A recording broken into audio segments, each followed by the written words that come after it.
Support also announced to help what ministers describe as, quote, stranded irregular migrants from North Africa. Trent Murray, Berlin. With FSN Spotlight, I'm Simon Marks. Today, the case against a ceasefire in Gaza. Calls for one are growing by the hour in many Western capitals as Israel's ground offensive continues. And in Washington on Tuesday, congressional testimony by Secretary of State Antony Blinken and Defense Secretary Lloyd Austin was interrupted by protesters excoriating the Biden administration for failing to call for a ceasefire. But in the US and Europe, many political leaders are reluctantly overtly to demand a cessation of hostilities. Former Australian Prime Minister Tony Abbott with his explanation of why. Israel has every right to take all reasonable steps to destroy Hamas. The difference between Hamas, which deliberately targeted civilians, and Israel is that Israel will do everything it can to avoid civilian casualties. But when you are in a situation of total war, civilian casualties can't entirely be avoided, particularly when Hamas is using civilian Palestinians as human shields. So to call for a ceasefire is effectively to render Israel impotent in its necessary and justified campaign against Hamas. That argument, of course, is rejected by, among others, the UN Secretary-General. Antonio Guterres continues to press the case for a ceasefire, saying Palestinian civilians are getting needlessly killed in Israel's war on Hamas. With FSN Spotlight, I'm Simon Marks. To recap the top stories, the land border between Gaza and Egypt has been opened for critically injured Palestinians and some foreign nationals on Wednesday, the first time anyone has been allowed to leave since Hamas attacked Israel over 3 weeks ago. Another drone attack against a US military base in Syria was intercepted on Wednesday as American and coalition forces face an increasing number of attacks from what the US believes are Iran-sponsored threats, and a group of Nordic nations has agreed a joint deportation plan to help tackle illegal migration. That's the latest feature story news. Stuart Smith reporting. You're listening to Northern Light Public Radio on 102.7 KCHW. Tooele.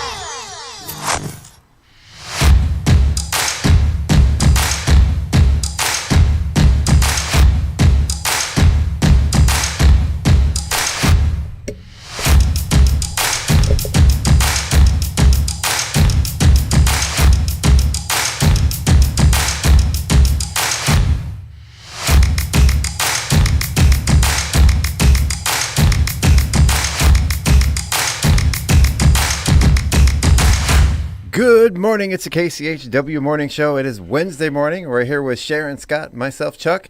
It's the day after Halloween. How you guys doing? Yeah, a little slow. Yeah. Too much sugar. I did see some photos on Facebook from around town. It looked kind of crazy. You were saying the same thing too, right, Chuck? Yeah, you know, it was unbelievable. We were out during Boo Fest last night, and I don't think I've ever seen that many people out and about in Tooele before. It was incredible. I did see a picture, too, of some ladies all dressed up on a golf cart driving around handing out candy. I thought that was pretty cool. Nice. There were people on donkeys, and there were... I saw that picture. That was amazing. There were these two little kids on donkeys, and the one in the front, she was just out in front of the pack, just riding away on herself. Probably, I don't know, 4 or 5 years old, just on her own donkey, just riding around. It was fantastic. How fun. That makes me nervous. No, she had that thing under control, man. She'd probably been riding that thing since it was in diapers. All right. No, it was good. Lots of kids. So many kids. Yeah. This year has been a year. I know. I think Brad was saying the Friday market. They had a record number of participants in the zucchini regatta. They had a record number of participants in the apple pie eating contest. And kids are coming out in droves. I don't know if there's new families moving here or what, but there's a lot of kids out doing stuff that more than I've ever seen before. I would think, too, because the popularity of this Boo Fest has been going on for so long, that we're probably bringing in people from surrounding communities, too. Right. Well, we have friends from Springdale that bring their kids every year to Boo Fest. Mm-hmm. Yeah. Sure. Yeah. Well, this year they did it on Halloween. It's usually been the weekend before. And I think that might have brought more kids out because they're already dressed up and, you know. Yep. All right. Let's take a look at that weather forecast to see what we have in store for us on this first day of November. 48 for a high, so not too bad. Partly to mostly cloudy. We do have an air stagnation advisory. 37 for an overnight low. Showers this evening becoming steady rain. Overnight chance of rain 100%. Yeah. Wow. For Thursday, 44 and 40, not too bad. Morning light rain for Thursday, and then it should slow down. Friday, 49 and 36 with cloudy skies. Rain for Saturday, 45 and 39. And Sunday, 48 and 38. Just a few showers. You guys are kind of lucky. We went from sunny and 77 to 45 the next day to a high yesterday, I think, of 32 and an overnight low around 20. We got 4 inches of snow. It's kind of melted, but it's still around, and yuck. It's like it went from summer to winter in 48 hours. Mm-hmm. Yeah. Don't like that at all. That's the time of year. Yeah. My question, are the leaves still in the trees or have they fallen? You know, they pretty much, because of the freeze, that pretty much takes the rest of them off the trees. But and we had a really weird summer here where after about halfway through, all we got was rain. So I think a lot of people were disappointed that come to New England for the changing colors in the fall because it happened really early, like 30 days ago. And there was just a few species of trees. Like we have one that turns almost blood red in the front yard. And it never did this year. It was more of kind of a red-orange. So the trees just didn't like the weather we had. I think it kind of, because of all the rain and the cooler temperatures we had going into fall, it kind of tricked them, and they dropped their leaves early. So I think it disappointed a lot of people that go out and travel for that kind of stuff to see it. Yeah, you're right in the whole fall thing there, aren't you? Yeah, that's on my bucket list to come and see that sometime. Yeah, Sharon's going to come to your house and stay there and visit the fall. Yeah. All right. I'd like that. Good. I got a place for you guys, too. Okay. So. Nice. Yeah, you won't even have to stay with me. You can have your own little cabin. He'll send us the bill later. We'll get it in the mail. Yes. I tell you, if you open up my phone, you know what my Google search is, though, right now?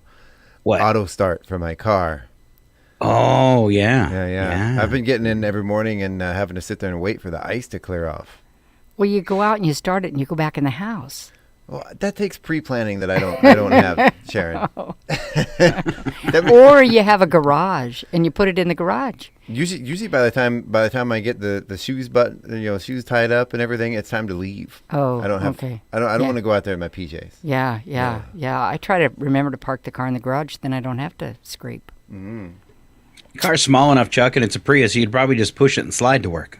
There you go. And then you stay nice and warm because you're doing all that exercise. Yeah.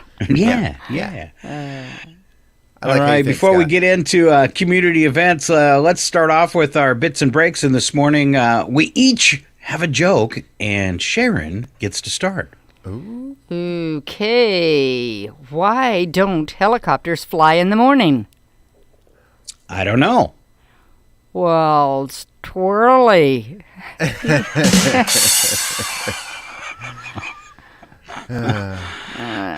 That was really sad. Yeah, I'm sorry. That's okay. It was good. It is twirly. Speaking of, it's so early this morning, I made my coffee with Red Bull instead of water. Yeah. And then after, we were just talking about this, after 15 minutes of driving on the highway, I realized I left my car at home. Mine's worse. I just said winter's arrived, and my girlfriend just texted me, "Window's frozen, won't open." And I texted back to her, "Gently pour some lukewarm water over it and then tap the edges with a hammer." And now she sent me a message back. It says the computer's really messed up now.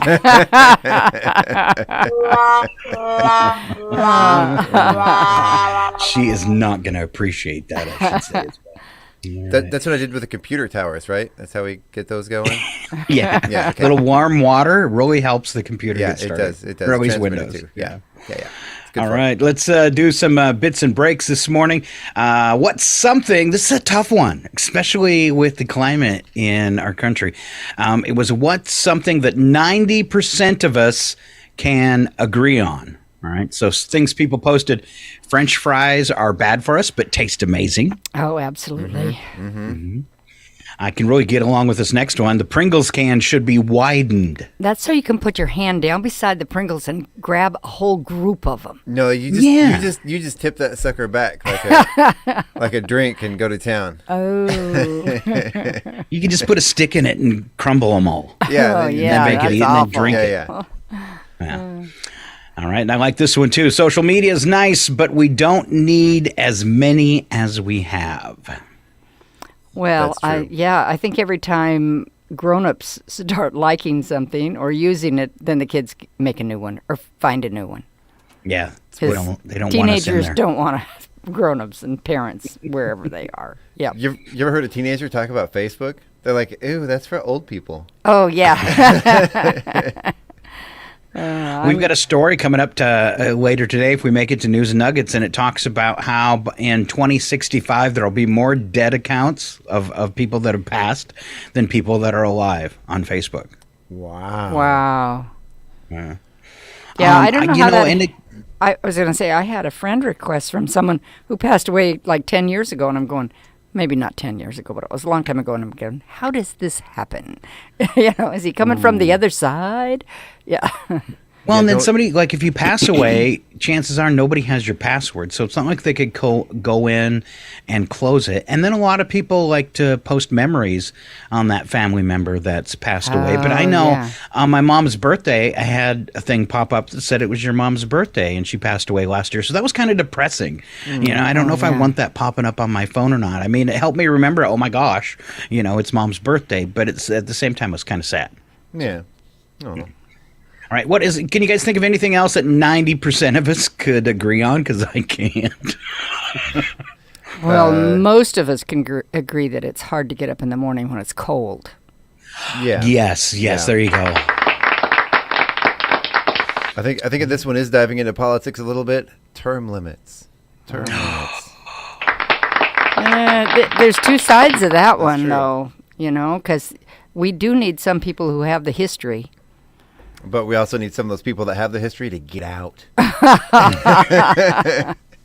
See, and I have a theory that the problem with politics is like corporate America.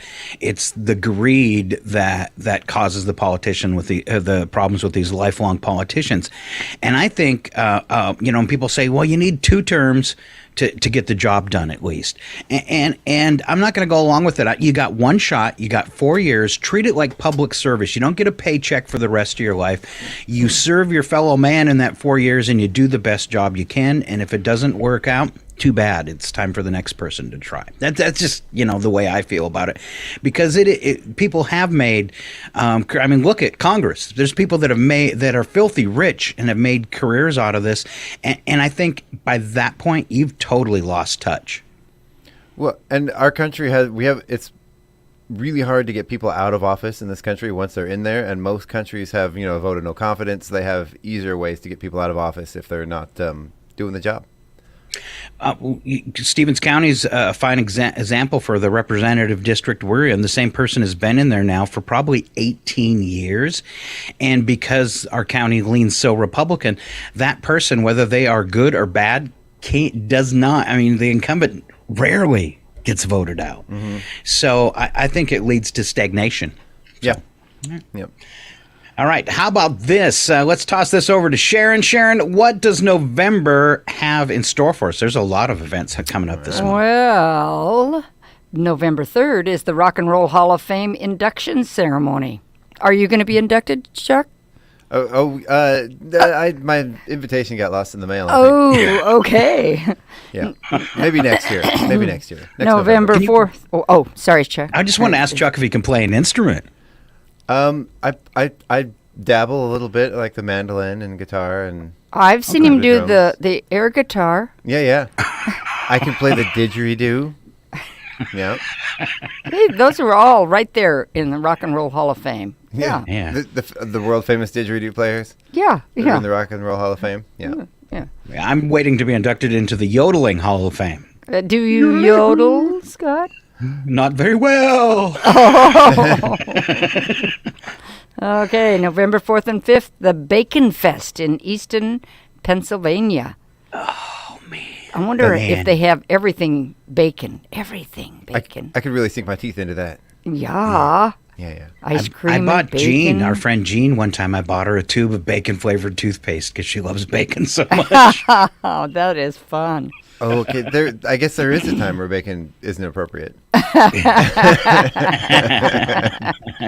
November 5th. Oh, daylight savings time comes to an end. And speaking of politics, that's one that every year they say, we're not going to do this anymore. And every year we do it. Oh, I know. Lose it an hour. My understanding is that it was COVID that sort of derailed that because as a state, we voted it in. And then, but it has to go to Congress. It has to go to the federal, it has to go to the White House. And it just has not been a priority for them, I guess. Well, that's too bad because that hour loss is devastating. It is. And there have been a lot of scientific studies to show there's an increase in suicide rates. There's, an increase in depression, all because of that daylight savings time. And there's absolutely no reason for it. Yeah. It's ridiculous. Yeah. All right. November 5th, when I saw this one, New York City Marathon, and I thought, who wants to run on November 5th? Of course, who wants to run in July? Pick a month in the middle. These people are nuts! a nice jog in the spring would be good. Oh, maybe. Okay. November 9th, the National Toy Hall of Fame inductees will be announced. Still hope for the fidget spinner. Yeah. It will be. Yeah. That's the new hula hoop or pet rock or yeah. Yeah. November 10th, the Marvels come to the theater. November 11th. What's that? The I don't know. Marvels. It's one of the Captain Marvel, and there's a new one of the new movies. Oh. Okay. Is it like a series? No, I think there's more than one. Captain Marvel? I don't know. I don't really follow the But they did the movie a couple years ago with the girl. Yeah. Brie Larson. It's another one of those, and I think there's another Marvel hero joining her, I think. Yeah, I don't know. Okay. All right, here's the lowdown on the movie. It says Carol Danvers gets her powers entangled with those of Kamala Khan and Monica Rambeau, forcing them to work together to save the universe.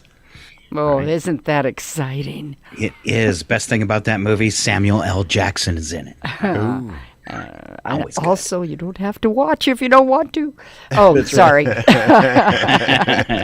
November 17th, The Hunger Games, The Ballad of Songbirds and Snakes comes to theaters. Well, just that title, I'm not going to see that. I might Two great things that go great together. Yeah. Wow. Okay. November 22nd. Well, it says Thanksgiving. Thanks, Hank. Yeah, always the day before Thanksgiving. Thanksgiving is a day to give thanks to one of the most beloved actors, Tom Hanks. Whoa.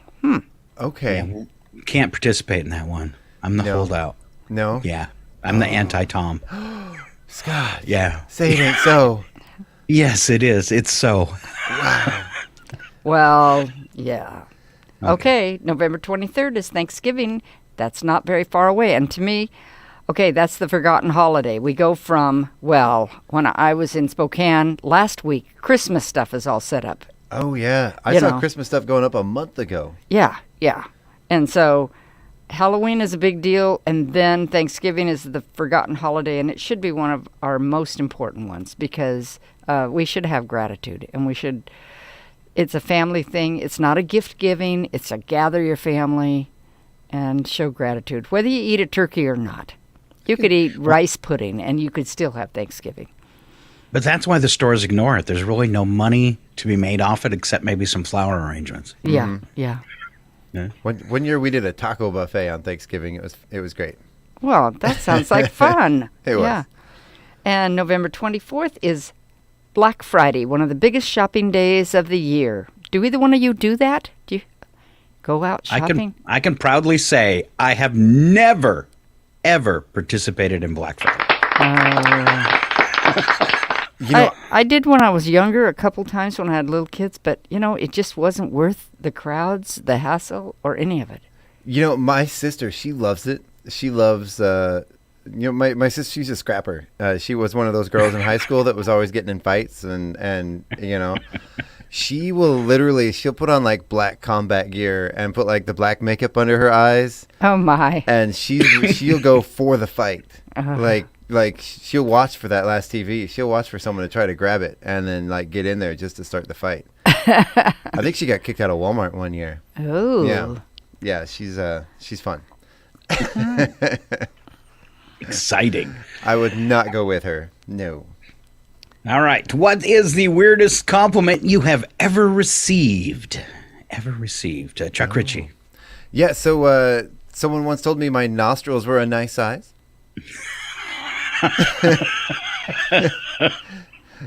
Not too big, not too small. A 5-year-old kid told me he liked me because I look like a cartoon. Aww. By the way, these are from other people on social media. These are not mine personally. A random woman on a train said, "Your cough sounds nice." I think that was actually an insult because maybe they didn't cover their face. Oh yeah. You walk like a cat. Okay. All right. One time was it? Oh, that was not a your nice cough sounds nice. That's nice. Thank you. It's beautiful. One time I was at the doctor for some lower back pain, getting an ultrasound, and the tech looked me dead in the eye and said, "You have really nice kidneys. They're very plump." Oh. Yeah. Huh. I was once complimented donating blood that I had nice platelets. Really? Yeah, because we have more, please. Yeah. I had a woman, she was having a hard time taking an x-ray of my shoulder, and she kept like rearranging me and trying it, and she said, I said something about being fat, and she goes, "No, you're just really thick." Oh. In a good way. Yeah. You got the thickness, Scott. It's thick. It's good. It's a good thickness. It's perfect thickness. I got the best thickness. Yeah. All right. When to say sorry and when not to apologize. That kind of flows right into it because you've given someone that insult. So say sorry when you've crossed a boundary, Chuck. Mm-hmm. Okay. What? Say. Why do I get singled out? I don't know. It just seemed like fun. It doesn't seem like something Sharon would do. Say sorry when you become aware that someone felt hurt by an action of yours. Listen up, boys. We do that all the time. Yeah. Most of the time we're not aware of it, though. Yeah, that's true. Yeah. Right over our heads. All right. Say sorry when you were mistaken about something. Mm-hmm. Mm-hmm. And then don't apologize for taking up space. That's for us bigger people. Yeah. Consuming resources. I think that depends on the resources. I do. You know, if you ate the last of the peanut M&Ms, you should say you're sorry. Yeah. Yep. You know, and speaking of that, there was a story this morning on the news where they said a huge problem for the environment, and they showed like 10,000 orange Halloween baskets, you know, the plastic pumpkin baskets. Mm-hmm. You know, just we really, I think, as far as consuming recourses, I think we should, anytime we use plastic or buy it, we should try to feel bad and find another option. It's my idea. All right, don't apologize for existing. Wow. Right. I'll have to stop that. Don't apologize for expressing yourself unless it's on social media. A lot of people in trouble for that with the war going on right now, speaking their opinion or feeling sorry for kids. And you put that out there on social media and you get attacked. Mm-hmm. Don't apologize for asking for something or asserting yourself or putting yourself first. Definitely don't apologize for being different, disappointing others. Really? I don't know. I think sometimes you might need to apologize for that. It depends on what you disappointed him with. Oh, yeah. If your mom wanted you to be a lawyer and you became a construction disc jockey? worker. Yeah, disc jockey. She was very disappointed. Yeah. You don't have to apologize for that. But maybe like, oh, I'll get this thing to you by Friday, and you don't. My first radio job was like $800 a month after college, and my mom was disappointed, and she told me I should have picked a better career. All right. Then follow that up with this. Don't apologize for choosing what works for you. Never apologize for saying no. Never apologize for saying yes. Don't apologize for being happy or sad, for having needs and feelings and wants. And the last one here from freethyself.com, never apologize just for being. Agreed. Very good. Agreed. All right. We turn the corner to community events. And Sharon says after the big lead up to Halloween, things look kind of light. They do. Yeah. It's time to relax and breathe and stay home with your cat or dog. Okay. But no, not really. Today, of course, we have pickleball. But as of Monday, it's been in the middle school gym. So for the winter, it'll be in the middle school gym, 9 to 11:30 a.m., and it's for 18 and over. I did find out a little bit more information on that. Okay. But all the kids are playing pickleball these days. Well, I'm sorry. They must have to have a different group to play with. I don't think they are. Oh, yeah. Maybe they did, and now we've taken over, so they were gone to something else. Yeah. Okay. Today also is the Sit and Knit group from 2 to 4. That's on Wednesdays from 2 to 4, and Mondays from 6 to 9 or 6 to 8. 6 to 8. And Monday when I was there were a couple new people. Oh, cool. I don't go and sit and knit because I've tried that and I'm terrible. And it's not a skill I care if I learn. That's a terrible thing to say. For all you who want to learn to knit, please come. Yeah. And that's what Aren't you a grandma? Right? Aren't you supposed to knit? I crochet. Is that good enough? Oh, yes, that'll do. Okay. And then tomorrow is... don't skip Brandon Hansen. Oh, okay. Yeah. Brandon Hansen today, 10 to 3. It's first Wednesdays with the Tri-County Economic Development District at the Cheweel Public Library. Brandon is there from 10 to 3. And Brandon Hansen will help you if you have questions about TED and you're interested in starting a new business. He's the dude to talk to that can help you get set up and find resources. Yeah, it also says that there's tech help today at the library from 3 to 4. 3 to 4. And does Brandon just hang around for that? Chuck, you should go to that. Yeah, probably. Well, I know I should. Yeah. And then tonight also is bingo at Fired Up Pizza if you want to do that at 6. Right. Yeah. Yeah. So. Oh, and also the Art Talk is at the brewery with David Anderson. He's this month's featured artist at the Trails End Gallery for the Art Walk. Oh, good. Are you going to be interviewing Dave? I was just going to say we're going to have an interview with him today at 4 p.m. Oh, nice. Right here at KCHW, yeah. Yep. And is it live or will it be played another time? Both. It'll be live and recorded on Facebook. Oh, that is so fun because, we turn in for the morning show because it's live, and then sometimes we sleep through the morning show, not because it's boring, but because we can't get out of bed. So it's nice to have another live show. Yeah. Well, and Scott, you started this, and I'm continuing it with Tim every other month when he has a new artist for the Art Walk. Art on the radio. That's right. The Wednesday before the art show, the artist always does an art talk over at the brewery. But immediately before that art talk, that same artist will be here at the radio station. Oh, nice. And Dave is a very fun guy. I think I've interviewed him 2 or 3 times now over the past 6 years. And all I'll say, Chuck, is make sure you have the window open with the delay. Okay. I'll call Dave colorful. Will do. Will do. Just to be safe. No, we talked to him a little bit last night. I like him. All right. Yeah. And then I guess he's the featured artist for tomorrow night's Art Walk, yes? That's right. Yeah. That's right. Yeah. And do you have any extra on that Art Walk? Well, go ahead. Go ahead, Chuck. Sorry. Yeah, I do.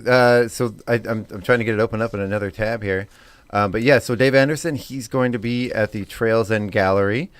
Then there's a holiday artisan show at the McCunn Gallery. That's in the Mountain Market on Maine. And then Courtside Brewing, they don't have who the artist is, but they are going to have some guest artists at Courtside Brewing. And Chris Lewalder, I'm hoping I'm pronouncing that correctly, is going to be at the Yale Press. Nice. Yeah. You can you can walk. You can walk from one place to the other, even if it's cold. Just put on your warm coat and your warm mittens and and walk. Yeah. There's not going to be a pop-up gallery at the Huff Memorial Center this month. Those are seasonal. Okay. And not doing them during the winter, but we are getting ready for a holiday event. There's going to be the Chewville in December. Oh, yeah. Yeah. Okay. All right, and that runs from 5 to 8 tomorrow night, the Art Walk on the streets of downtown Chewelah. Yeah. Yeah, and the Art Talk is tonight at 6:30 to 8 p.m. at the brewery. Nice, Okay. nice. And the nice thing about all this is it's free. You don't have to pay for admission. Now, you might want to buy some of the art, but that's you up to don't you. have to, you know? Right. And there's right. no pressure. You just go and see all the wonderful displays. Yeah. Oh, yeah. Yeah, and Dave Anderson at the Trails End Gallery, I saw some of his, I got a sneak peek of nice. of his showing, and it's really nice. Nice, Good. nice. Good use of color. Yeah. All right. Of course, Friday morning's pickleball at the old middle school. And Friday night, the Sons of the American Legion. I understand they have at the American Legion, some kind of a dinner every Friday, but I can't always find what it is. And so I don't want to announce it. But this Friday, they're having a dinner, fried chicken and potato salad, and it is to benefit the American Legion Scholarship Fund, and it's sponsored by the Sons of the American Legion. And if you like that so well, you can stay for karaoke at 6:30. Oh, cool. Yeah. Sons of American Legion, I love that TV show. Oh. That wasn't it. I don't think they had a TV show. Generally, their dinners are open to anyone. Yes, So, yes, yeah. yes. And they kind of rotate and have different people that they're benefiting. Supporting. Yeah. Sometimes the Boy Scouts and sometimes others. So, Yeah. I've been asking. They've even thrown a dinner for the radio station one year when we were having transmitter problems. Oh, cool, nice. Cool. You know, it's not good for you, but I always say I could eat fried chicken 7 days a week. Oh, yeah. That was a Sunday meal. My mom made fried chicken every Sunday. It was great. It's a good memory. Okay. Also, let's see. Saturday, it's the last vaccination clinic at the Spokane Valley Animal Sanctuary, 10 to 12. Very reasonable vaccines. I had a friend who went for her cats to have them spayed, and that they do that too. But that was last Sunday, and instead of a couple $100, it was $20. Nice. And she had 3 cats. Is that Spokane or Colville? No, that's in Colville. Yeah. It's in Colville Animal Sanctuary. Colville Valley Animal Sanctuary, right? Yeah. Did I not say that? You said Spokane. That's okay. Oh, well, you know what? It says Colville right here on my paper. Yeah, and this is the last one, weather permitting. And I look outside and I think the weather's permitting unless they get a real dump of snow between here and now. Mm-hmm. It says vaccines are below $20 each, which is a really good price. Yeah. It's a good thing I already paid a bunch of money for mine. Oh. Well, I understand there's always quite a lineup, and if you're not in line by about 9:30, 10 o'clock, that you might not get in. It's a 2-hour, and they... Wow. Yeah. Wow. In the summertime, anyway, it's just packed with people, so... Nice. Yeah. Saturday, let's see, Fired Up Pizza has their karaoke. Sunday, Blues and Brews Jam. I saw that on Facebook, but I'm not sure where that is. That's at Fired Up Pizza as well. Oh, Yeah, wow. that's and that's with Doug McQuain, I believe. Yeah. Does the host that. They're All right. Yeah, they're becoming a great club Yeah. to go to Yeah. see entertainment and have good food. Yeah. And they invite you to bring your own axe and join the fun. What was that beeping? I have no I'm idea. sorry. That was me. I'm sorry. Oh, Sharon's alarm. Yeah. If your alarm goes off on the radio, you have to tell us what it's for. Those are the rules, Sharon. Okay. Well, it's for my. You don't have to. It's okay. You can make it up. Yeah. Oh, come on. It won't let me. It's for my blood sugar. Oh, yikes. But the machine. I have a monitor on my arm, and I ran out of days today, and I put it on, and so it's telling me it's ready. Because it takes an hour to get ready. So. Oh, wow. Okay. All right. Let's see. Monday, sit and knit. Tuesday. Oh, well, that's not anymore. I still have Boo Fest listed. Oh, well, wow. That's not true. That was yesterday, Sharon. I know. And that's all right. That's all I have. That's at least a week ahead. Yeah, so. that's all I like to do is about a week ahead, except for there's a couple things coming up that I think that we should start thinking about. Okay. One is a New Year's Eve trash parade party. Yes, it's the New Year's Eve trash parade ball. Yeah, and it will be at the Chewelah Center for the Arts, and the Chewelah Creative District is putting it on. Yeah. And you'll be costume designs using recycled materials. And I got a call yesterday from, I can't remember who, but I was asked to be one of the judges for the costuming. Oh, cool. Yeah, there's going to be a costume contest, and it's all it's going to be all recycled and repurposed costumes. Yeah. That could get interesting. So bring out the duct tape. Yeah. And get to work. Yeah, we have a suit coat at home that my son made out of duct tape one year when he was in college. It still hangs in his old closet. Very cool. Yeah. So on this, what kind of entertainment is going to be at the event? Do we know? Is it a DJ, a band, or what are they doing for entertainment, Joe? I believe that is still to be determined. Okay. But it does say it's over 21. Yep. And there'll be drinks, music, and food. Yep. And it's on New Year's Eve, but it only goes from 7 to 10:30. Well, that's because we're going to drop the ball for where it's at in New York or something, huh? There you go, yeah. We'll do the live ball drop, and then you go home and do it yourself at home. Yeah, we used to do that with our kids. We'd say, well, it's midnight in New York. It's time to, and we'd do our little hoopla. And Gino would always go out and light fireworks that he'd saved from the 4th of July. Nice. Yeah. Huh? You know well, rumor has it Chuck's throwing an after party.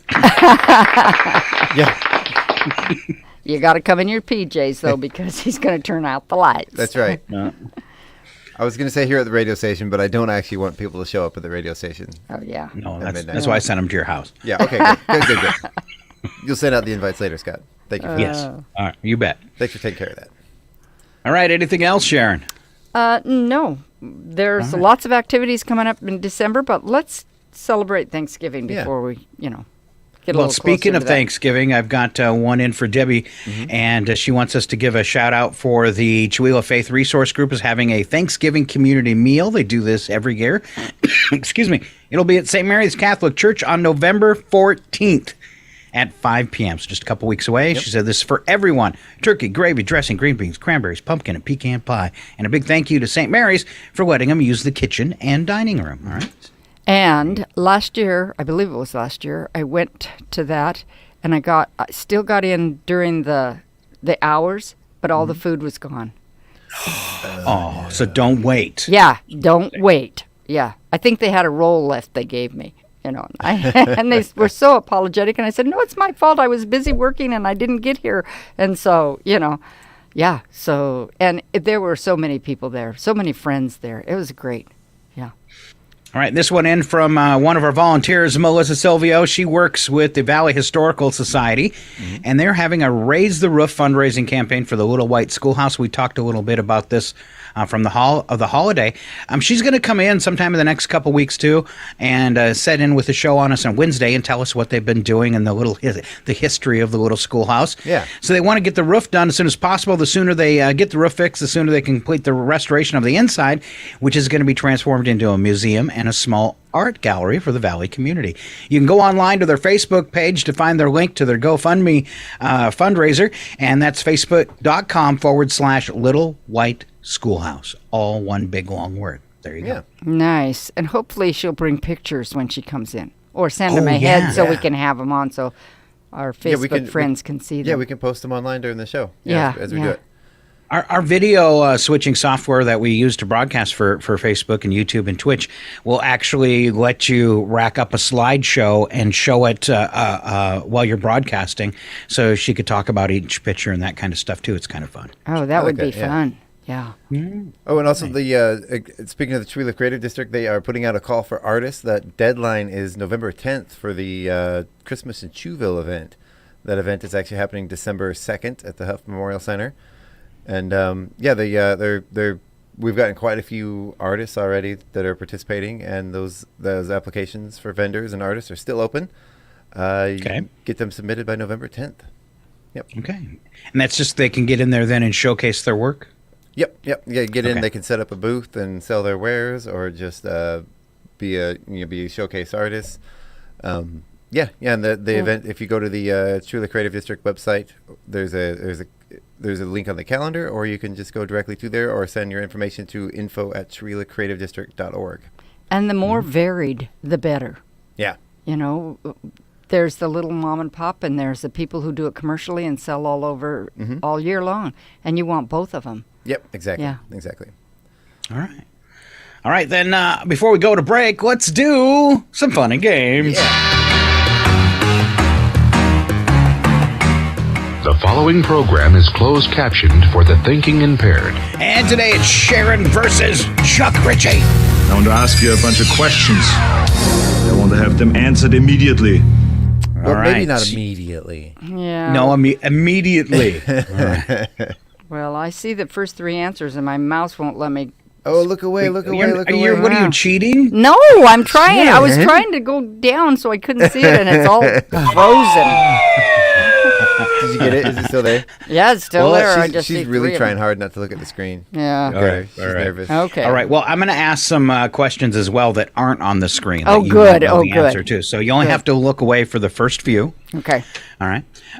First one. Typical American goes through 57 squares of this every day. Toilet paper?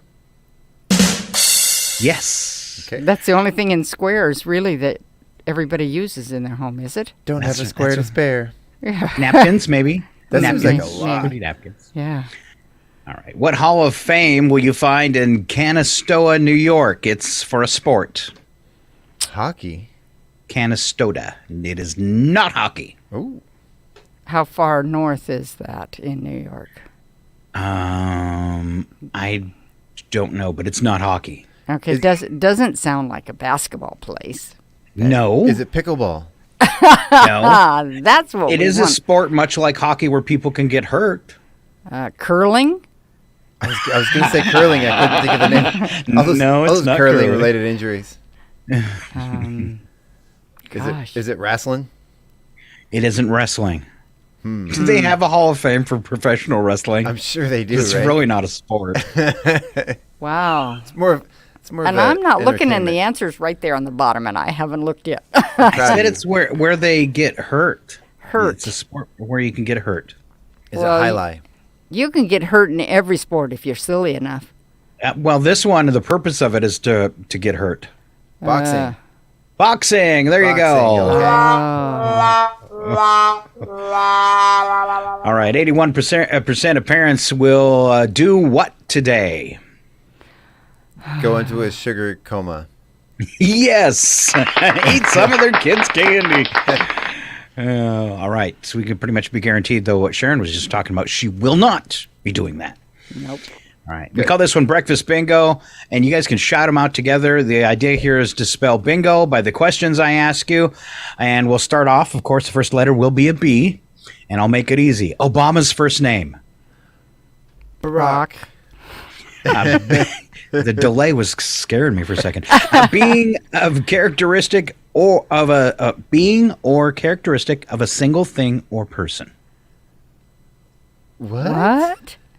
Right, you're spelling the word bingo. Being of characteristic of a single thing or person. An individual? Yes, there you go. thank you. See how easy. Wow. See, my brain's not working today. Well, when you said being, I thought the first time you said bean, and I'm thinking lima bean, pinto bean. What kind of bean are we talking about? Oh, well. I like butter beans. I'll enunciate better. Okay. Someone who won't mind their own business is said to be this. Nosy.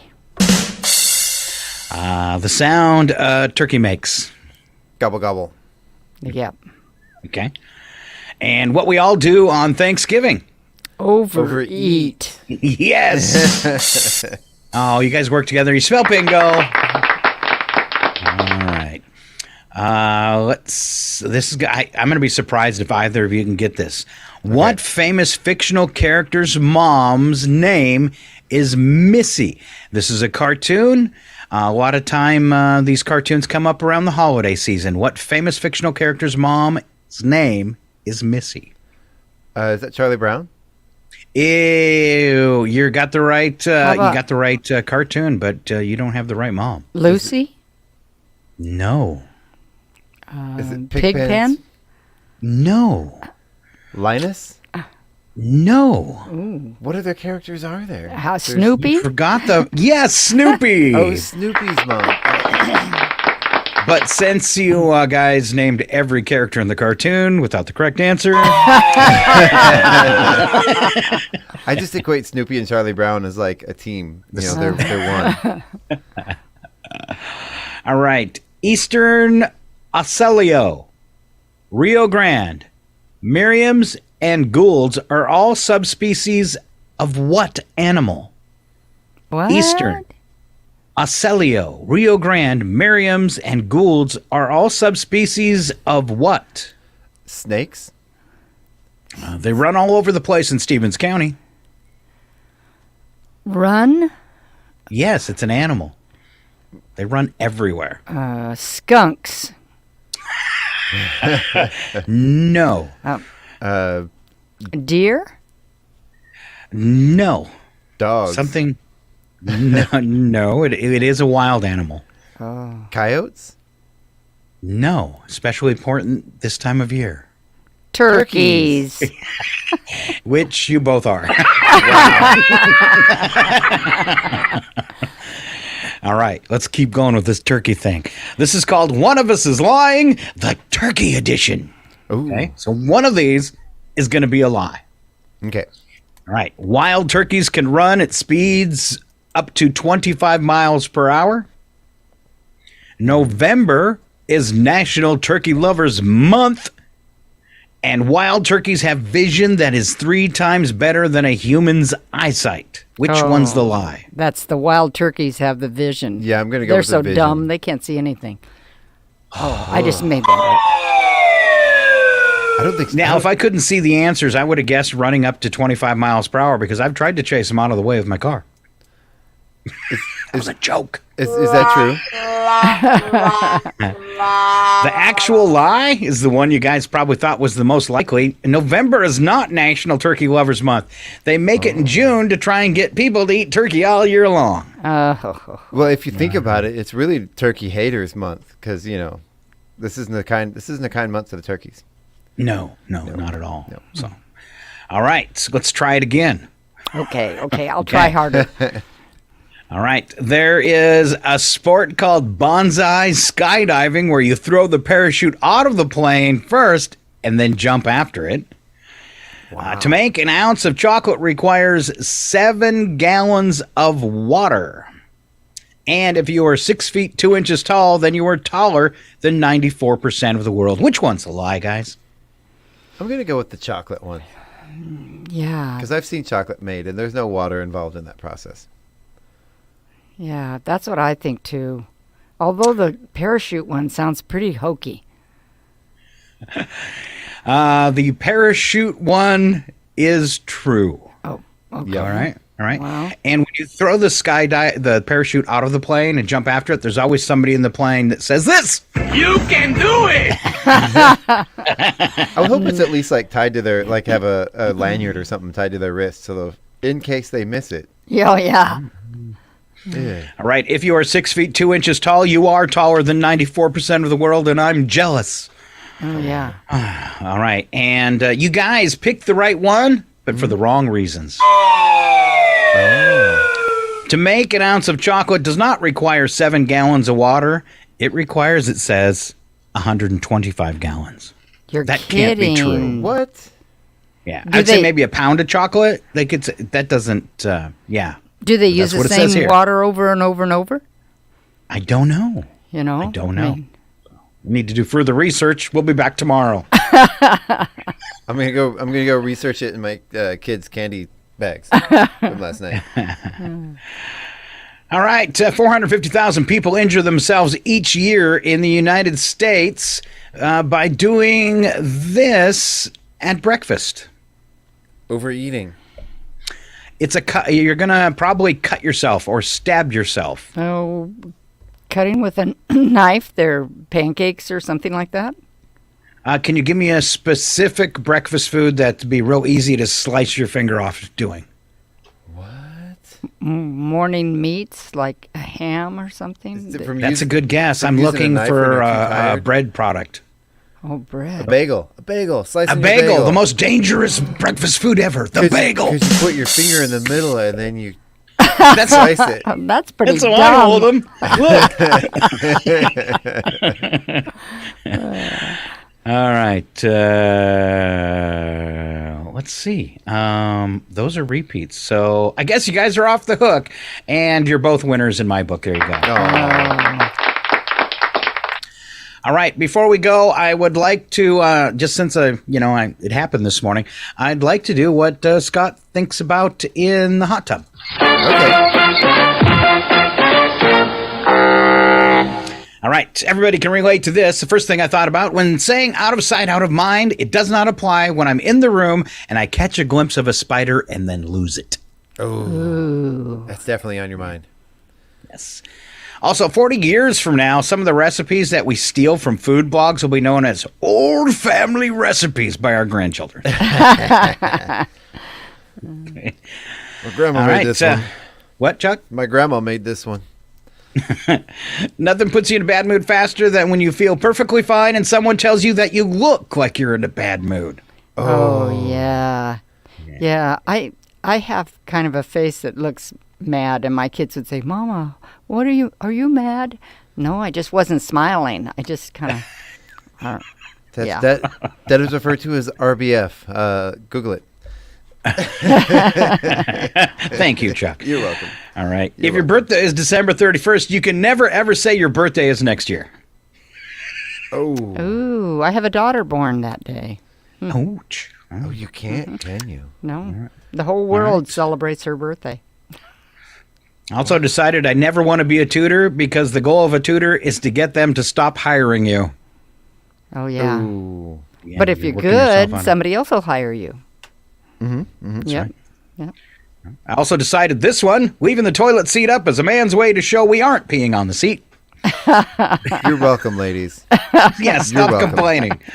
All right. And the last one to boggle your mind with this morning. Oh, man. Cheese is just a loaf of milk. Delicious, delicious milk. Yeah. On that note, we will go to break. When we come back, we'll have local birthdays, news, and nuggets, and we always wrap up the show with today's odd news story. Stay right here. It's Northern Lights Public Radio. Sharon, Chuck, and Scott.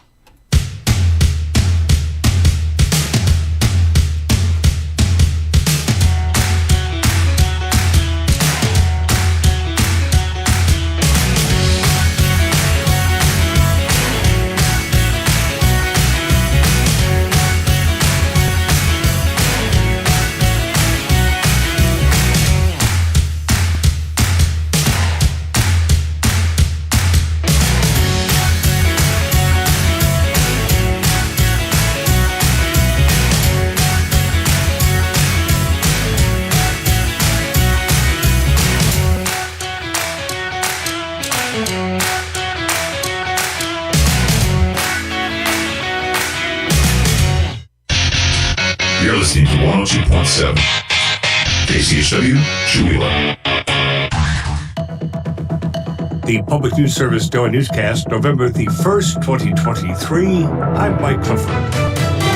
Some New Hampshire Democrats have begun a write-in campaign for President Joe Biden, since his name will no longer appear on the state's 2024 presidential primary ballot. Biden chose to remove his name when the state announced it would maintain its first-in-the-nation primary status, despite the Democratic National Party moving that top spot to South Carolina. Former New Hampshire Democratic Party Chair Kathleen Sullivan says organizers hope to reach as many voters any way they can. We don't have any big donors coming in and trying to underwrite the effort. It's truly a New Hampshire-based, New Hampshire grassroots effort. Sullivan says Biden deserves that effort based on his record in office, although the Biden campaign and state Democratic Party are not involved.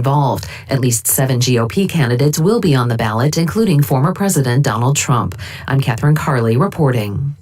New Hampshire election officials say they'll need additional help on election night to process a potentially large number of write-in candidates. And FBI Director Christopher Wray warned on Tuesday that Hamas' rampage inside Israel could inspire violence in the U.S., telling lawmakers that multiple foreign extremist groups have called for attacks against Americans and the West in recent weeks. That from the Washington Post. The report Wray is saying we assess that the actions of Hamas and its allies will serve as an inspiration, the likes of which we haven't seen since ISIS launched its so-called caliphate years ago. The Post notes in his testimony before the Senate Homeland Security Committee, Wray gave his most detailed and ominous assessment of potential threats to the U.S. since the October 7 attack. And a new report says factors like geography play a role in assessing Latino wealth gaps in the U.S. The findings are from the Brookings Institution, which says there are regional differences between Latino wealth, assets, and debt. In the Twin Cities, Elvis Rivera has helped lead financial literacy classes for Communities Organizing Latino Power in Action, or COPAL. Like the report, he says there's nuance in helping Latinos overcome wealth barriers, noting there are often multiple generations in a household. He says younger family members deserve prosperity too, and it shouldn't be assumed that they're limited to low-wage jobs. We deserve dignity, we deserve power, and we deserve to be catered to as it relates to laws, policies, and resources. A separate state summary reveals that Southwest Minnesota has the highest concentration of Latino residents. That's an area where food manufacturing jobs are prominent, underscoring calls from advocates to create more opportunities. And whether it's a food processing plant or a construction site, Rivera says they're also having to respond to an environment where many Latino workers are still being taken advantage of. I'm Mike Moen. This is Public News Service. As many as 43 million Americans rely on private wells for their water. Many of them are not tested but contain dangerous levels of toxic chemicals and bacteria. We get the details on this KFF Health News, Iowa News Service collaboration. There are just under 1,500 private wells in Webster County, right in the middle of the state, but fewer than 400, or about 26%, have been tested for harmful pollutants. Webster County's Environmental Health Officer, Allison Roderick, says well owners are often not aware they need their water tested for things like nitrates, forever chemicals, cancer-causing minerals, and E. coli. You don't want to be drinking that. Even if you're not drinking the water, you're still using it at some point in your house, whether it's bathing or cooking. I'd say the biggest downfall of not having your well tested is that you're not aware of any possible contaminants. Iowa makes about $50,000 available for counties to test county residents' well water for free on a regular basis. Roderick says doing that is important in rural Iowa, where farming practices have historically resulted in high levels of contaminants leaching into groundwater and private wells. I'm Mark Moran. And college students pay upwards of $1,100 a year for books and supplies.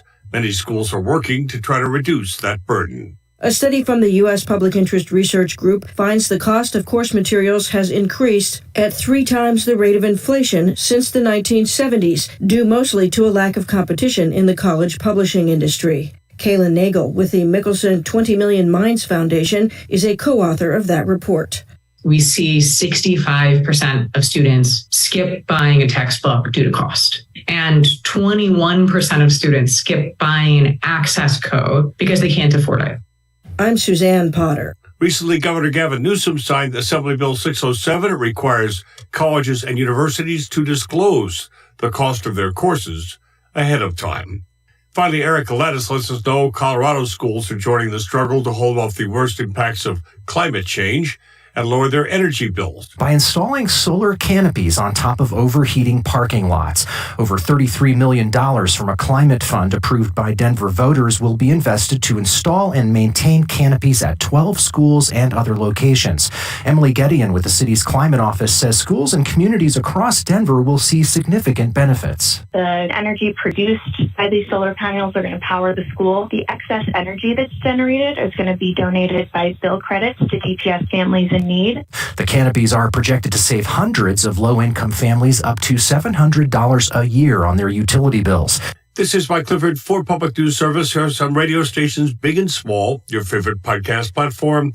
Find our trust indicators at publicnewsservice.org. It's 8:20. Programming made possible by donations from the following. Fired Up Pizza. Fired Up Pizza, located at 206 East Main Avenue in downtown Chewelah, offers craft beverages and brick oven fired pizza, including a variety of sandwiches, salads, pasta, and homemade soups. Featuring weekly events such as bingo, karaoke, and live music. Fired Up Pizza also has space for your private event and offers both in-house and off-site catering services. Open daily at 11:30 a.m. for lunch and dinner. For more information, visit their Facebook page or contact Fired Up Pizza at 509-936-9121. Fired Up Pizza is a proud supporter of public radio in Stevens County. And by Chewelah Flooring. Chewelah Flooring at 214 East Clay in the 3rd Street Mall offers a wide variety of products including carpet, ceramic and porcelain tile, vinyl and laminate planks, and vinyl sheet flooring. Chewelah Flooring carries products for both commercial businesses and residential homes, including brands like National Flooring, Del Tile, Mannington, and Mohawk. They also offer blind repair. For more information, you can visit online at ChewelahFlooring.com, call 509-935-8021, or via email at ChewelahFlooring@gmail.com. Chewelah Motel and RV Park. Chewelah Motel and RV Park, located at 301 South Park Street in Chewelah, offers 14 single or double rooms, each with a refrigerator and microwave, in-room coffee station, Wi-Fi, cable, and 58-inch screen television. 2 Airbnb options are available, both with full kitchens, coffee, and a 65-inch smart TV. They also feature 26 full hookup RV spots with 30-amp service. For reservations, they can be reached at 509-935-4763 or ChewelahMotelandRVPark.com. Chewelah Motel and RV Park, 301 South Park Street in Chewelah. Your KCHW morning show, made possible by a donation from God-Fearing Brothers Auto Center. God-Fearing Brothers specializes in auto services, including repair, maintenance, and detailing. They also stock a full selection of tires, make glass repairs, offer towing, and have an auto sales lot on the corner of Highway 395 and Main Street at the light. For more information, you can visit the Auto Service Center at 806 East Main in Chewelah. Find them online at godfearingbrothers.com or by phone at 509-935-6414. KCHW-FM thanks God-Fearing Brothers for supporting public radio in Stevens County. This is KCHW, Chewelah, 102.7 FM.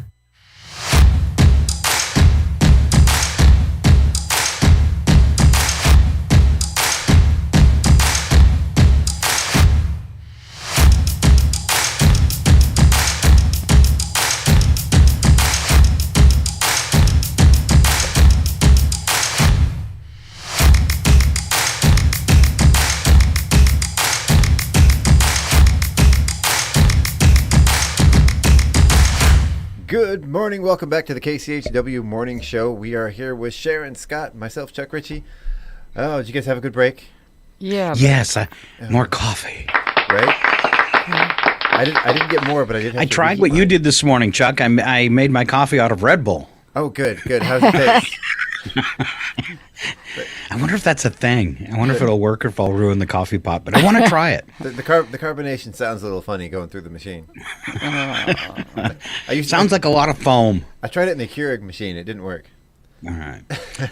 All right. Chuck, do you have that local birthday calendar handy? And flip that page all the way over to November. We'll see if we have any local birthdays for November 1st before I roll out the celebrities. We have one on our local birthday calendar. If you can hear the paper rustling.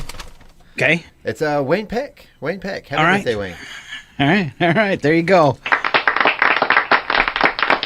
Celebrity birthdays for November 1st. Apple CEO Tim Cook turning 63. Toni Collette from Little Miss Sunshine, United States of Terra, 51.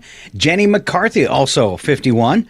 Matt Jones from Breaking Bad, turning 40. Natalie Tenia from Game of Thrones and the Harry Potter films, 39. Penn Begley from Margin Call and Gossip Girl, 37. Kaylee Brandt from Kickin' It and Legacies is 26. And Alex Wolff from Old and Spencer in the Jumanji films is 26. And we turn to history. We call It Happened Today, and here comes Sharon Ledwig. Okay, in 1800, U.S. President John Adams became the first president of the United States to live in the Executive Mansion, later renamed the White House. Wow. In 1870, in the United States, the Weather Bureau, later renamed the National Weather Service, made its first official meteorological forecast. And it was wrong. Today's It Happened Today teaches us an important lesson. If you want to name something, don't get attached to it. Oh, yeah, right, because they're going to later rename it. Right. Yeah. In 1913, the forward pass gained national prominence when used in Notre Dame's startling upset of Army 35-13. Just a few years before, the forward pass had been authorized by a rules committee of what would become the National Collegiate Athletic Association. Wow. Yeah. In 1990, McDonald's announced replacing styrofoam burger boxes with paper containers. 1990. Oh. Wow, that's 30 years ago. But I miss the sweaty burgers. Ah, that's funny. In 2012, scientists detected evidence of light from the universe's first stars, predicted to have formed 500 million years after the Big Bang. In 2018, 20-year-old Russian, Evgeny Malkin. Yeah, scored in the first period to become the first NHL player in 89 years with goals in his first 6 games as the Pittsburgh Penguins beat the Kings in Los Angeles. Do you two follow that? I followed that sentence. Okay. In 2021, according to Johns Hopkins, the global death toll from COVID-19 passed 5 million. Oh, wow. Yeah, that is something. Big number. Yeah. It is. All right. Special events for the month, Chuck Ritchie. All right. So a bunch of stuff happening in November. It is Movember, American Diabetes Awareness Month, Aviation Month, National Adoption Month, National Alzheimer's Awareness Month, National Georgia Pecan Month, National Novel Writing Month, Vegan Month, National Fun with Fondue Month. Isn't that every month? National Peanut Butter Lovers Month, National Pepper Month, National Stuffing Month, National Raisin Bread Month, and those are just what is the month of November. Today is All Saints Day, Eat Smart Day, Extra Mile Day, Give Up Your Shoulds Day, Scented Candle Day, Stress Awareness Day. I guess that goes with the Scented Candle Day. Author's Day, Calzone Day, also to battle stress. Cinnamon Day, Deep Fried Clams Day. Go Cook for Your Pets Day, Vinegar Day, Prime Meridian Day, and World Vegan Day. I don't know about the Go Cook for Your Pets Day. Anytime we're cooking, the pet thinks it's time to eat. Oh, right. Yeah, I open the refrigerator and those boys, my 2 dogs, are sitting there. Huh? Is there something in there for me? Every day is Go Cook for Your Pets Day in my house. So, yeah, I saw the National Raisin Bread Month, and about 2 weeks ago, my daughter's dog, she left some oatmeal raisin cookies on the counter, and the dog ate them, and she started freaking out. She said raisins are toxic to dogs. Turns out it was. They are, yeah. Had to take the dog to the vet. Dog got its stomach pumped 68 raisins. Oh, my gosh. Yeah. A very, very expensive lesson. Wow. Well, last night, we gave away full-size candy bars, but we reserved a few for ourselves. We kept putting them in a box in the living room before we went outside. Came back inside, one of the dogs was being really quiet. Couldn't figure out where the dog went. And we go around the corner of the couch, and there, between the couch and the coffee table, was that dog, face covered in chocolate like a toddler, with like 4 candy bar wrappers open, just mowing down on these full-size candy bars. Chocolate Did it get is sick? Not good for dogs. No. Wow. Not yet, anyway. But if it would have happened, it probably would have happened by now. But Yeah, I would think so. Yeah. Luckily, none of that stuff has much real chocolate in it. Oh. All right. Number for the day is 10,000, and that's the temperature in Fahrenheit of the sun's surface. Oh, my goodness. Wow. It's a little hot. Yeah. All right. Before we head to the odd news, how about some news and nuggets today? First story about the like button, and Sharon, we're back to you. Okie dokie. Let's see here. News the and like nuggets. button is 18 years ago this month. On November 17th, 2005, the first like button was clicked. Of all the websites that currently feature the social media stamp of approval, the ubiquitous thumbs up originated on the video sharing service Vimeo. Vimeo. The Facebook like button was first enabled on February 9th, 2009. Interestingly, the original name for the Facebook like button was the awesome button. I prefer face butt. I'm sorry. I just got a like on Facebook. I was reading ahead and put Facebook and button together. You know how That's awesome. That thumbs up button takes on a whole different meaning. Walmart. I think I'm going to buy that URL and start it. Walmart will spend $9 billion to modernize 1,400 plus stores. Walmart says it will invest more than $9 billion to modernize those stores across the United States. These store revamps include better layouts, wider product selection, and various technological improvements to enhance the shopping experience. Walmart also says it will open 117 stores across 30 states this Friday. Wow. You know, I shop Walmart, and the frustrating thing is when you go in one week and what you want is right there, and you go in another week and it's somewhere else, you know. And that does happen. Or what I hate is you go in and, you know, like, say you're looking for laundry soap. Yeah. And you go in, there's this huge aisle of laundry soap with, like, 3 different brands. It's just, like, a whole bunch of the same 10,000 of the same thing. Yeah, over and over. And it's not, like, a wide variety. It's just a lot of a few things. Well, there's also the other side where you go in and you're looking for something and there's 45 of them and you go, oh, dear. Right. That's especially in the medical stuff where you want a lotion for something. You're going, I don't know which one of these is the best. Yeah. Okay. 117 stores. I thought shopping in person was dwindling. Yeah. So that seems kind of strange that they're opening 117 stores today. I thought we had enough Walmarts, didn't we? Weren't there already too many? I don't know, but I like to shop in person. I like to hold something, touch it, look at it, and then decide I don't need it. Or if you order it online, you push that button and you can't make that choice. Well, you can. You can send it back and stuff like that. But anyway. We've got a Walmart in our little town, but it is smaller than the Chewelah Safeway. Oh, wow. Oh, wow. Yeah. And they don't have storage. So, like, they're open till 11. But if you go in there, let's say after 8, there's pallets of stuff in the aisle so you can't get through them. It's really kind of weird. You got to really navigate. But I like to shop at night when there's nobody there. So. Well, do you remember when they first opened the one in Colville, and it was too small already, and they had... at the beginning of each aisle, they had a shelf above the start of the aisle, and they had stuff stacked up there too. It was really different, you know.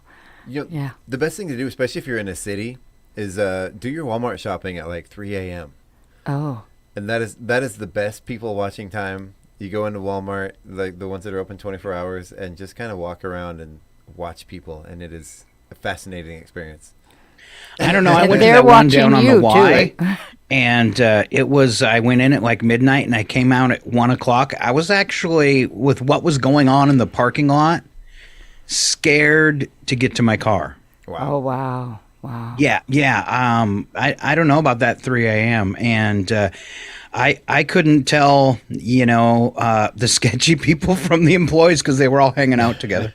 Oh. It's not for the faint of heart. I mean, it was like a party in the parking lot. I was kind of concerned. Never do that. Well, and there's some of them that I've been to that have 24/7 police security. Mm-hmm. You know, they drive around the parking lot. They walk in and out, and they have their security there. Which brings us to police in Kent, England, are searching for a group of people who left a restaurant without paying for their $600 bill. Ooh. Security video showed the group leaving in an Audi. After dining on oysters, lobster thermidor, and a range of drinks. The restaurant initially shared the footage in the hopes of identifying the group, but when unsuccessful, the police got involved. Ooh. Wow. I'm still stuck on the lady that ate 48 oysters and then her date snuck out of the restaurant. Oh, my. Oh, my. That's what I would do. Yeah. 48 oysters, is that what you said? Yeah, she ate 48 oysters, like 4 plates of them, and her date was so horrified he excused himself to go to the restroom and actually left the restaurant and stiffed her on the bill. Good call. Wow. Good call. Good call. That's what I'm saying. I wouldn't either. Yeah. So Halloween's over, which means Christmas is just around the corner, as we already discussed. Or so you'd think if you visit retail stores this week. Why does Christmas start so early? The one theory is that during World War II, it was necessary to mail Christmas gifts early for the troops in Europe. Merchants joined the effort to encourage customers to shop and mail early, and then protracted Christmas shopping, the protracted Christmas shopping was born. Christmas shopping season. Seems like an excuse now, though. Yeah. Mm-hmm. And it just keeps getting. I mean, I can order something right now on Amazon and have it in my house by Friday. So, yes. Yeah. Yeah. All right. But when those that were living paycheck to paycheck or got a monthly paycheck, I remember my mom buying things starting in October and putting them away. And we always found where she hid them. And then she started putting them in the trunk of the car, and we couldn't get in there without her figuring it out. Well, then there was the old Sears catalog. It took 6 to 8 weeks for delivery. Oh, yes, minimum. Yes. That my worst Christmas. I was 16. Mother told us we could have, I don't know, I think it was $30 or something to spend in the Sears catalog. Mm-hmm. And that was in 1965, so it was a long time ago. And everything I asked for, I got. No surprises, nothing else. It was awful. Sounds terrible. It was a terrible Christmas. That sounds everything you wanted. That sounds because we had this little budget and we got to write down each thing. Oh, it was an awful thing. All right, Singles Day in China, bigger than Black Friday. All right. If you thought Black Friday was big, think again. China's Singles Day has become nearly 4 times the combined size of Black Friday and Cyber Monday, which are 2 of the biggest shopping days in the United States. Singles Day was launched as a social activity at China's Nanjing University in 1993 to celebrate being solo.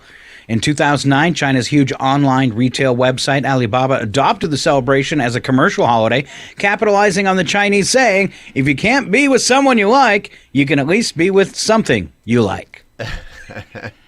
Singles Day is the 11th of November, and thought it is no longer just a single day of sales, but a period of pre-sales and phase sales periods leading up to the main event, similar to our Black Friday. Wow. Wow. Research shows long-distance relationships have a 58% success rate. What qualifies as a long-distance relationship, you might ask? According to the survey, respondents living at least 132 miles away from each other is the official qualifying factor. So does that mean if you only live 131 miles, you are not in a long distance? Doesn't count. Oh, exactly. Okay. The study pinpointed the 4-month mark as being the hardest part of the relationship. But according to the data, if your long-distance relationship can survive the 8-month milestone, it gets a lot easier. Wow. That seems awful high to me, 58%. Yeah. I would have thought it would have been lower. I guess if you don't see each other that much, you get along better. Well, and there's a lot of military people that have that distance. But nowadays with the FaceTiming and all the things, you can talk to each other.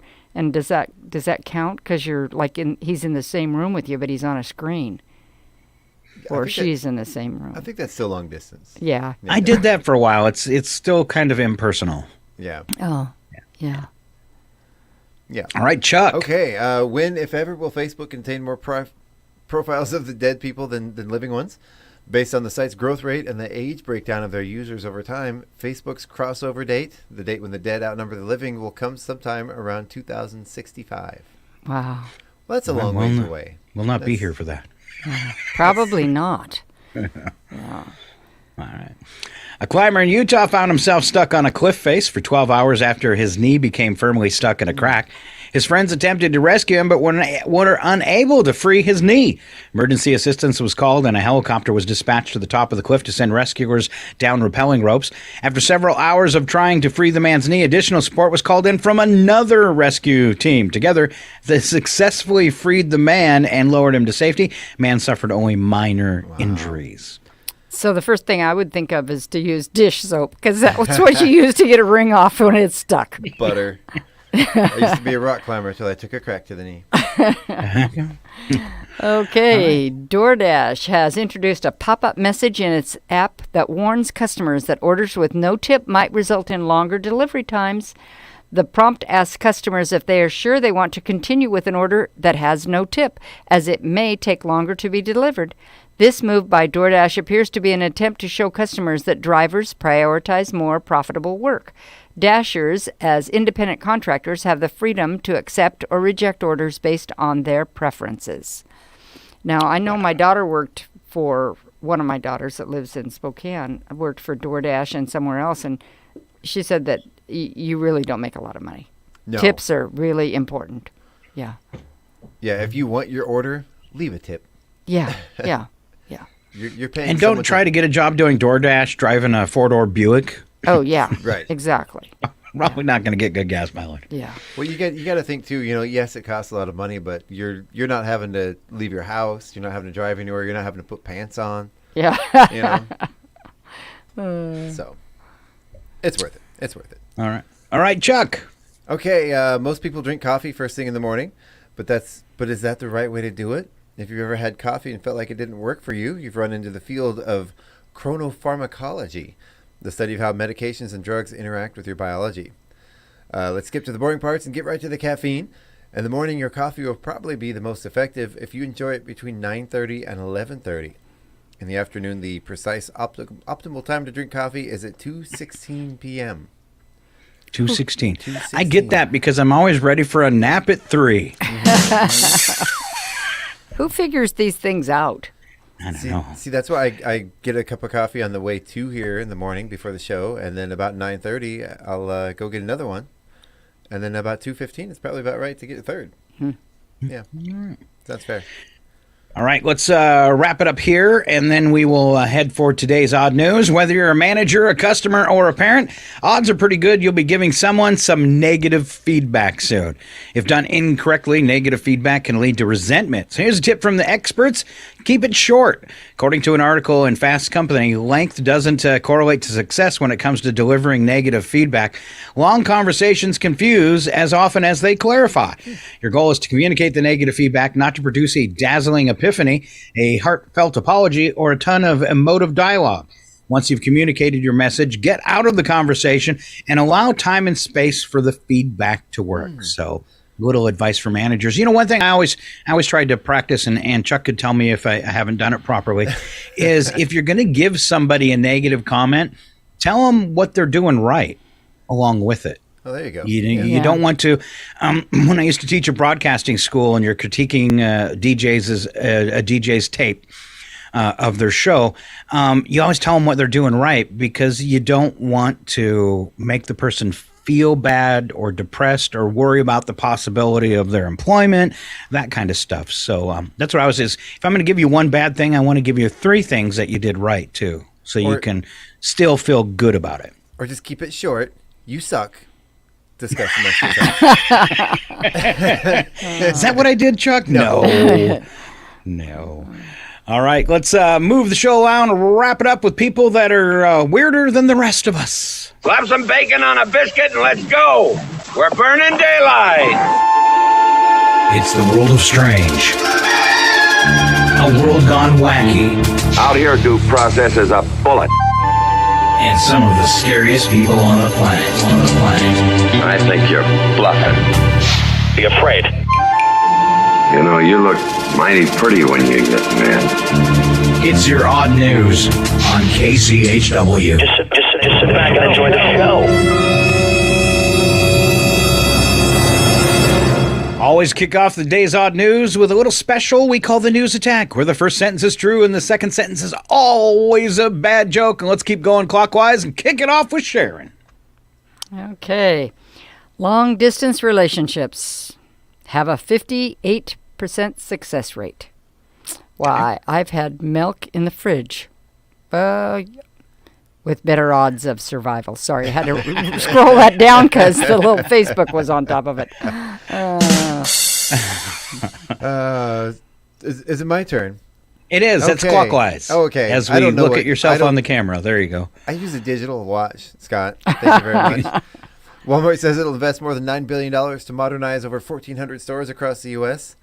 God, I hope they put some of that towards a GPS app for finding an employee when you need one. You ever just stand in the store? Hello? No. Anyone? Help? No. Yeah.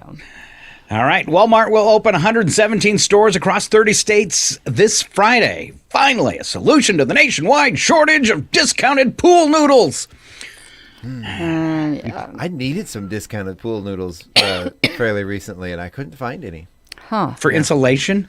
No, for making candles. Oh, making okay. a fake like candle situation. Oh. Yeah, it was a decoration type thing. Yeah. Oh. Yep. Tuesday was Halloween. I wasn't going to answer the door this year, but one kid fooled me. He was dressed up as the UPS guy. Well, then you give him all your return packages and free gifts. Yeah. Right? A study found that people with purple bedrooms have the most active extracurricular lives. And now you can spot a person with the least or how do you spot a person with the least active sex life? 4 words. Star Wars action figures. I could do it in 2. Brandon Hansen. Wow, that was mean. I hope he's listening because Wow. he loves the Star Wars action figures. He does. He's got some good ones too. A Romanian. Oh no, it's not my turn. It's Scott's turn. I'm just jumping on yours. All right. Are you reading ahead for me? Yeah. Romanian man holds a world weird record for being hit by a car 5 times. This guy's been in so many accidents, his personal injury lawyer named all of his kids after him. Wow. That's sweet. 5 times hit by a car. That seems purposeful. It does. Right? It sounds like he's walking in the lane of traffic or something. Yeah. A study found you'll drink more alcohol if the glass is curved rather than straight. You could start off with a straight glass, but if you drink enough, you'd swear the glass was curving. Oh, that's funny. I don't drink, so I don't know those things. Right. Last one here. According to a study, 3 of 4 women would prefer a new top-of-the-line big screen TV to a diamond necklace. In a similar survey by ESPN, 3 out of 4 men want to know where to meet these women. Hey. Yeah, I'd take a top-of-the-line big screen to a diamond necklace. Yeah, right? We're a lot cheaper. Most people don't have places to wear that diamond necklace too, and you could use the TV every day. I always have a place for a TV. Yeah. All right, authorities in Colorado, as we move on to wacky but true, we don't add anything to these stories but a movie sound effect afterwards. And those authorities in Colorado are trying to identify the owner of a peacock seen wandering through a neighborhood and hanging out on rooftops. Lakewood Police Department posted on Facebook, "Can you help identify this colorful suspect?" Over the weekend, they received calls of the suspect strutting about the neighborhood and even hanging out on the roof.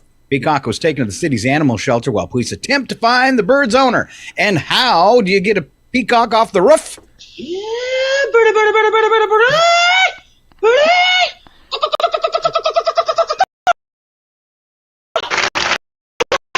Fellow members, from now on, my motto is, birds is strictly for the birds. Yes. That's right. Oh, dear. A delivery driver in England was caught on camera appearing to steal a 3-year-old girl's pumpkin while dropping off an Amazon package. The pumpkin belonged to Justin Thomas's daughter, Liliana Rose, and was hidden behind a wall at the front of their home. Thomas had left the pumpkin outside until Liliana Rose was ready to carve it for Halloween, but it was taken before she had the chance. After receiving an email notifying him of a delivered package, Thomas grabbed it inside and got on with his day.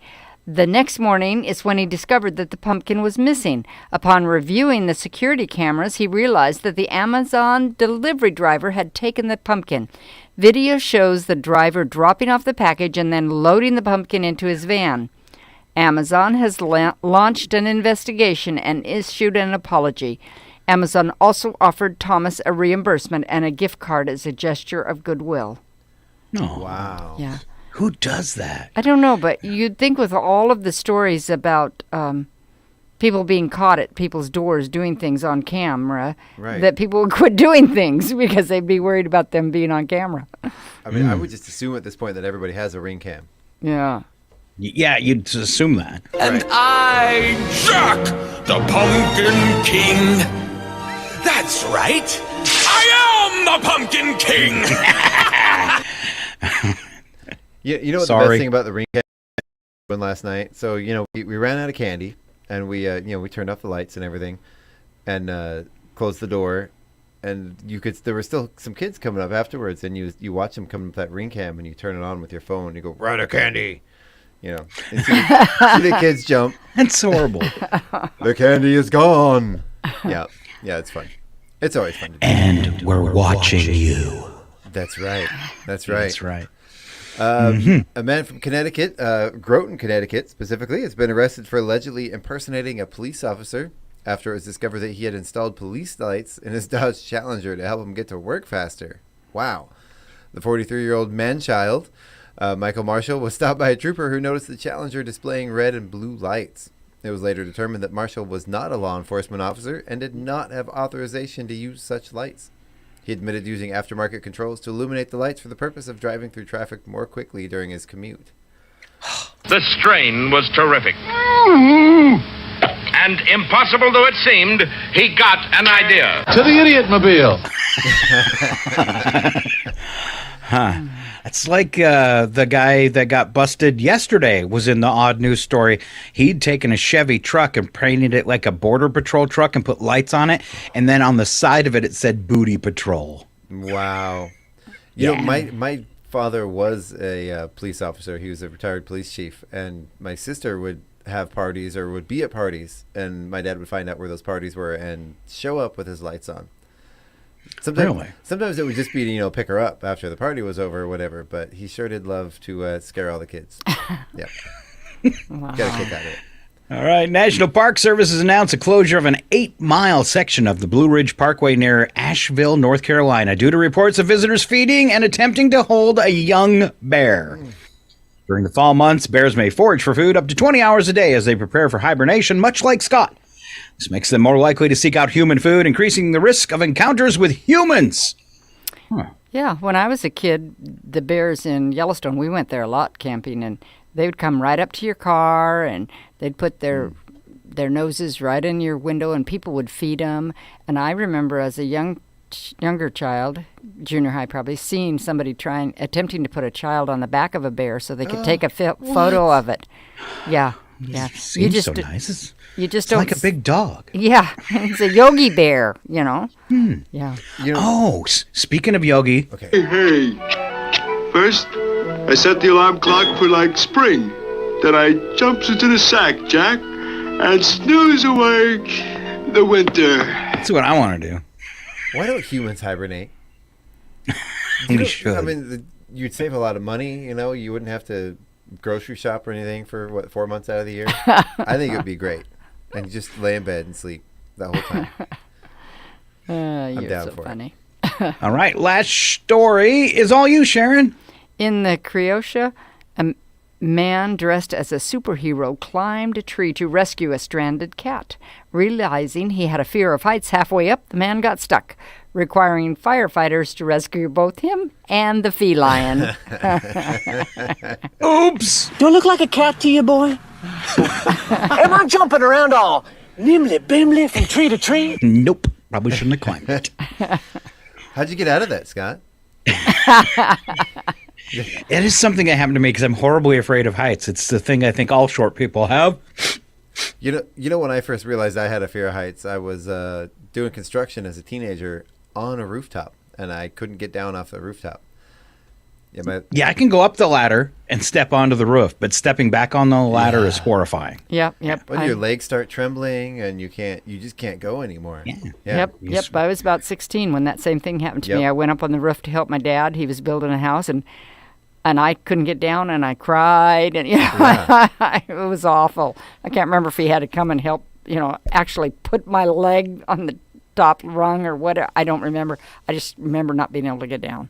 Yeah, same. Yeah. The other guys in the construction crew really make fun of you when you start crying like that, too. You can do it!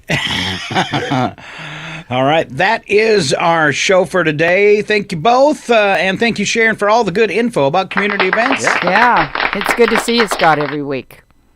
Yeah. And what do we have going on tomorrow, Chuck? Tomorrow we have it's Three Amigo Thursday. With us and Alan Milani. Mm-hmm.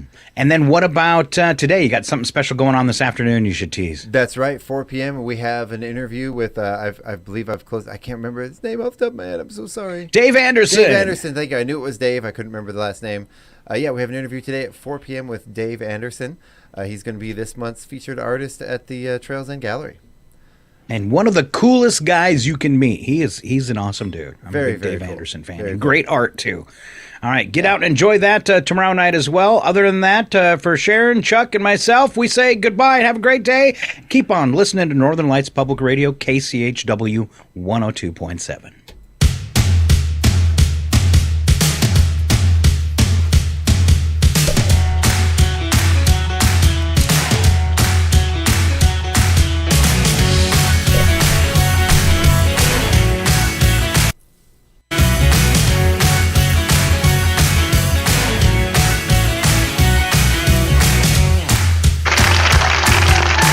Fellow members, from now on, my motto is birds is strictly for the birds.